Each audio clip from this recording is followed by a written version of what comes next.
Students, आज हम कबीर के काव्यगत विशेषताओं में अगला पॉइंट पढ़ेंगे दार्शनिकता।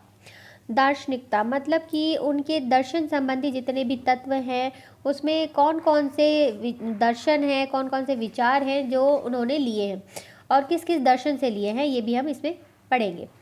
तो पहला जो उन्होंने दर्शन संबंधी विचारधारा ली है वो है ब्रह्म दर्शन। कबीर का ब्रह्म दर्शन जो है, या यूँ कहूँ कि कबीर का ब्रह्म जो है वो निर्गुण है, निराकार है, अविगत है तथा अलक्ष्य। कबीर ने अपने निर्गुण के स्वरूप को बहुत अच्छे से स्पष्ट किया है और उनके अनुसार उनका जो उपास्य है, जिसकी वो उपासना करते हैं, वो जन्म एवं मरण से रहित, अजन्मा एवं अविनाशी है।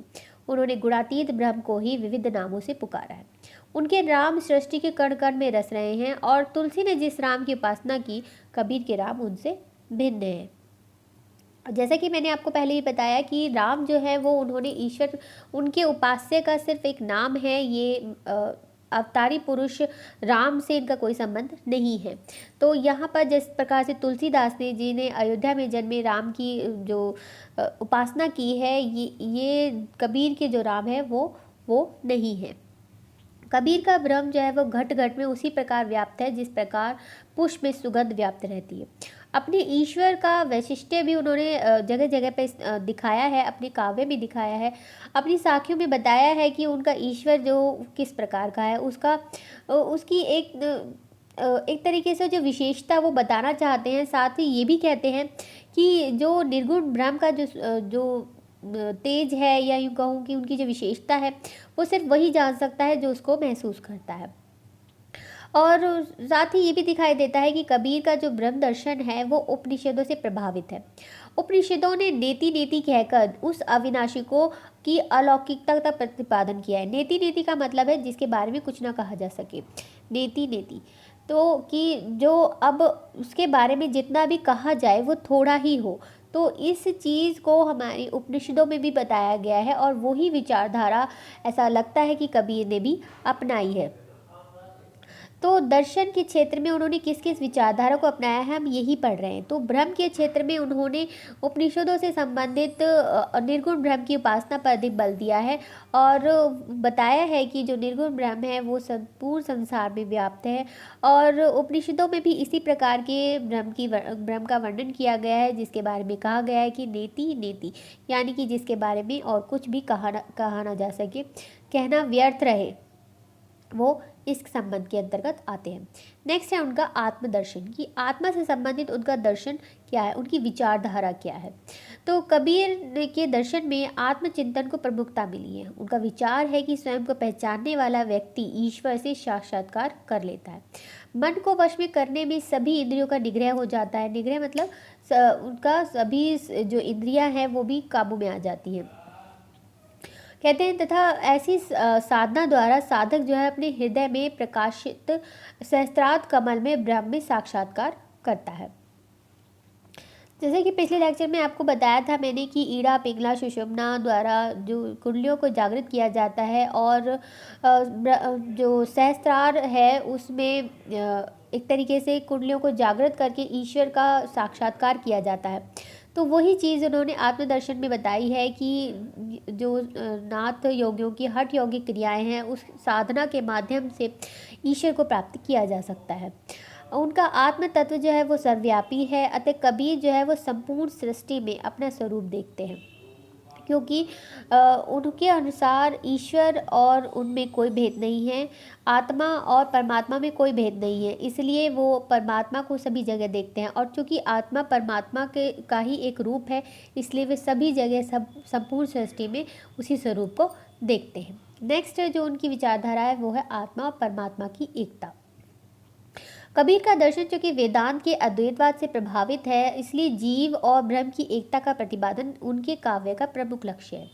जीव ब्रह्म का ही एक छोटा सा अंश है और जिस प्रकार बूंद समुद्र का अंश होती है, उसी प्रकार जीव भी जो है, आत्मा भी जो है वो परमात्मा का एक अंश है और उसे इससे जीव को परमात्मा से कोई भी पृथक नहीं कर सकता। तो सांसारिक जीव जो है वो ब्रह्म में मिलकर उसी प्रकार एक रूप हो जाते हैं जिस प्रकार जल में मिलकर सभी तत्व जो है वो एक रूप हो जाते हैं। कबीर ने अद्वैतवाद से इतना अवश्य ग्रहण किया है कि ब्रह्म एक है और वह निर्गुण और सगुण से परे है। ईश्वर तो अरूप है, उसे किसी भी सीमा या आकार में नहीं बांधा जा सकता। इस निराकार की उपासना योग साधना के माध्यम से तब भक्ति के द्वारा ही की जा सकती है। जीवन को प्रेसी एवं ब्रह्म को जीव को प्रेसी और ब्रह्म को प्रिय के रूप में उन्होंने अपने आप को दिखाया है और वे संपूर्ण जगत को एक घड़े के समान मानते हैं जिसके अंदर आत्मा रूपी जल है तथा सरोवर में परमात्मा रूपी जल भरा हुआ है। जल के फूटते ही उसका जल भी जो है वो सरोवर के जल में मिल जाता है, यानी कि शरीर के नाश होने पर आत्मा पुनः परमात्मा से मिल जाती है। इसलिए दोनों को पृथक रूप से नहीं देखा जा सकता, दोनों ही एक हैं। आत्मा परमात्मा में इन्होंने एकता स्थापित की है। नेक्स्ट है इनका माया संबंधी विचार। कबीर के अनुसार दृश्यमान जगत जो है वो माया है, मतलब जितना भी हम अपनी इंद्रियों से देख रहे हैं, महसूस कर रहे हैं, वो सब जो है वो माया है, इंद्रजाल है। ये सब जो है ये परमात्मा से आत्मा को अलग करने का एक षड्यंत्र कह सकते हैं आपको, या यूँ कहूँ कि एक इंद्रजाल है और इस माया का वह निषेध करते हैं। वैसे कंचन और कामिनी का पर्याय मानते हैं। उनके अनुसार माया ही है जो आत्मा परमात्मा की एकता में विभेद उत्पन्न करती है। माया ही है जो जीव को इस जगत में बांधती है। माया त्रिगुणात्मिका है, यानी कि सर्वव्यापी है और वो जो है वो ही है जो ईश्वर और आत्मा में भेद उपस्थित करती है। क्योंकि कबीर का मानना है कि आत्मा और परमात्मा तो एक ही है, लेकिन इसमें जो भेद उपस्थित करती है वो है माया। कबीर का मायावाद उपनिषद, गीता और शंकराचार्य के मायावाद से प्रभावित है। वह माया जीव के जन्मते ही उसे बंधन में जकड़ लेती है तथा जीवन पर्यंत उसका पीछा नहीं छोड़ती। सांसारिकता में लिप्त जीव की तो बात ही क्या है, यह तो योगी और सन्यासियों पर भी अपना जाल फैलाती है। मतलब उनका कहने का तात्पर्य यह है कि जब योगी, सन्यासी और बड़े बड़े साधु संत भी माया से बच नहीं सकते, तो सांसारिक जीव जो कि माया के साथ ही रहते हैं, वो माया में ही उलझे रहते हैं, वो इस माया से कैसे बच सकते हैं। तो इसी तरह की बातें इन्होंने आत्मा और माया संबंधी विचार में अपनी बताई है। नेक्स्ट है कबीर का जग दर्शन। कबीर ब्रह्म को सत्य तथा जगत को मिथ्या मानते हैं। उनके अनुसार ये नाम रूपात्मक जगत तो चित्र है, तब ब्रह्म ही उनके चित्रकार हैं। कबीर की रचनाओं में सांख्य दर्शन के अनुसार सत्व, रजस, तमस तीनों गुणों से सृष्टि की उत्पत्ति वर्णित है। वह मानते हैं कि पंच तत्वों से रचित यह शरीर अंत में पंच तत्वों में ही विलीन हो जाता है तथा जीव प्रभव में विलीन होकर आवागमन से मुक्ति प्राप्त कर लेता है। नेक्स्ट है इनका मिलन एंड विरह से संबंधित। तो पहले है मोक्ष संबंधी विचार। कबीर ने मोक्ष को व्यक्त करने के लिए मुक्त, निर्वाण, परमपद आदि शब्दों का प्रयोग किया है। मोक्ष जीव को सांसारिक बंधनों से मुक्ति प्रदान करता है। मुक्त होकर जीव आवागमन के बंधनों से छूट जाता है। कबीर के मोक्ष संबंधी विचारों पर वेदांत की स्पष्ट छाया। उनका जो मोक्ष सिद्धांत है वो वेदांत के अद्वैतवाद से अनुप्राणित है। कबीर के अनुसार माया जीव एवं ब्रह्म में द्वैतवाद उत्पन्न करती है, उसमें अंतर उत्पन्न करती है। ज्ञान की प्राप्ति से उस अंतर का विनाश हो जाता है और यही जो विनाश है, इसी अंतर का जो विनाश होता है, यही मोक्ष है। और कबीर के विचारानुसार मुक्ति के अनंतर जीवात्मा जो है वह ब्रह्म में इसी प्रकार समा जाती है कि उसका पृथक अस्तित्व नहीं रहता और मोक्ष की अवस्था में जीवात्मा तथा परमात्मा का माया जन्य जो विभेद है, जो अंतर है, वो नष्ट हो जाता है।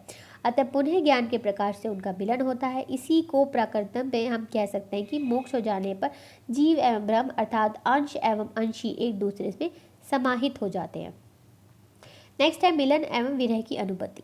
कबीर के काव्य में जीवात्मा एवं परमात्मा के प्रेम को संयोग एवं वियोग दोनों पक्षों में अभिव्यक्ति मिलती है।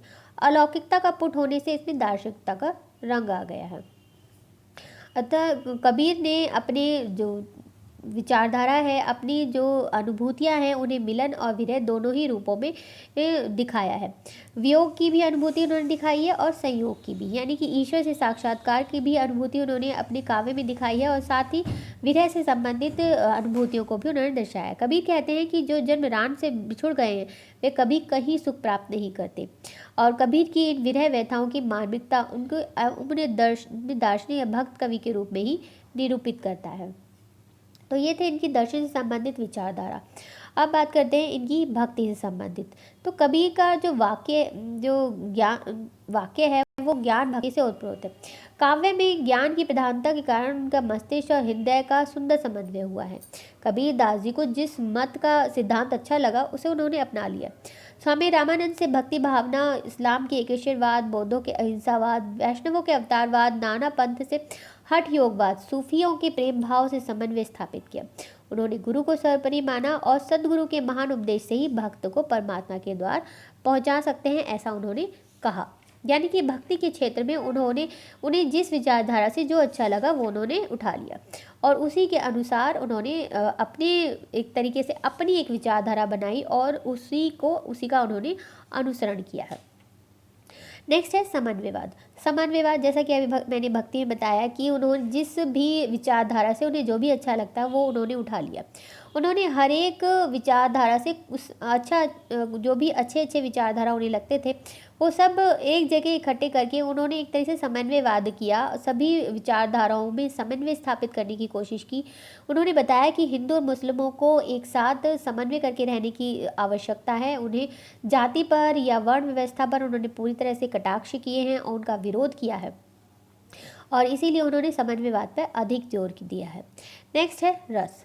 रस काव्य की आत्मा है। कबीर के काव्य में रस योजना का बहुत ही स्वाभाविक रूप है। उनके काव्य में शांत, श्रृंगार तथा अद्भुत रस की व्यंजना हुई है। शांत रस कबीर के काव्य का मुख्य रस है, जिसका परिपाक संसार की अनित्यता तथा यथार्थ के प्रति मानव को सचेत करता हुआ दिखाई देता है। शांत रस के अतिरिक्त कबीर के काव्य में श्रृंगार रस की भी व्यंजना हुई है, जहाँ पर आत्मा और परमात्मा के प्रेम को दाम्पत्य रूप में अभिव्यक्त किया गया है और इसके दोनों ही पक्षों का विवेचन किया गया है, संयोग का भी और वियोग पक्ष का भी। अब बात करते हैं इनके व्यंग्य परकता का। व्यंग्य परकता के अंतर्गत कबीर ने जो भी बातें कही वो बिल्कुल स्पष्ट कही। उसमें किसी भी तरह का कोई भी कहना चाहिए किसी भी तरह की उन्होंने बात ऐसी नहीं कही जो लगे कि गलत है। उन्होंने हर बात सीधी सपाट कही है, जिसमें किसी भी तरह की कोई भी कहना चाहिए कि किसी भी तरीके की उनमें अस्पष्टता नहीं है। उन्होंने शास्त्रोक्ति को यथार्थ किया है कि व्यंग्य वह है जहाँ कहने वाला अधरोष्टों में हंस रहा हो और सुनने वाला तिलमिला उठे। धर्म और समाज के ठेकेदार उनके व्यंग्य बाणों का लक्ष्य बने हैं और साथ ही जाति पाति, तीर्थ व्रत, मंदिर मस्जिद, पंडित शेख सभी को कबीर ने समभाव से लक्षित किया है और उन पर अपने व्यंग्य बाणों के माध्यम से उन्होंने स्पष्ट बताया है कि बाह्य आडंबरों से उनको पूरी तरह से निषेध है। वो बाह्य आडंबरों के कट्टर विरोधी हैं। तो आज के लिए इतना ही। Thank you.